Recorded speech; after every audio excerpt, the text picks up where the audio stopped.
रायपुरु कंटामांजी आसुवा एक ट्रेन रे आज एक लुटपाटर अघटन घटी अछि। सूचना अनुसार रायपुरु आसुवा जने व्यक्ति ठारू पर्स आईडी कार्ड मोबाइल एवं टंका पैसा लुटपाट होईछि। रायपुरु 15 जन दुर्बृत्त ट्रेन रे चढ़िले एवं ट्रेन रे चढ़िला परे यात्रीगण माननकु बहुत हैरान करुथिले, गाड़ी गुलज करुथिले एवं लुटपाट करियाकु चेष्टा करुथिले। सेही यात्रीगण मानक मध्यरु जने व्यक्ति रायपुरु कंटामांजी आसुवा बेले एही 15 जन दुर्बृत्त मिलिमिशि तांकु माड मारिबा सहित लुटपाट करिथिले। घटना को आखि सामने रखी सेठारे उपस्थित थिबा किछि यात्रीगण मध्य सेमानक उपरे चढ़ाऊ करिथिले, माड मारी काबू करिथिले। सेही 15 जनक मध्यरु 2 जन धरा पडिचंती। जनकर नाम हेउची विकास यादव, आउ जनक नाम होउची अमन मानकर। एही दुर्बृत्त 2 जन रायपुर अंचलर होइथिबा जणा पडिछि। रायपुर स्टेशन ठारू महासमुंद स्टेशन पर्यंत यात्रीगण मानकु बहुत हैरान कले, किंतु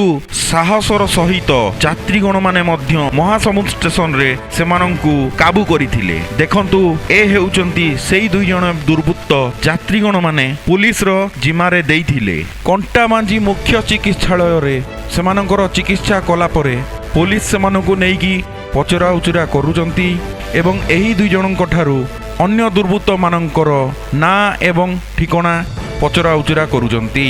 अन्य दुर्बृत्त मानंकु धरिबा पई पुलिस रो प्रयास चालीची।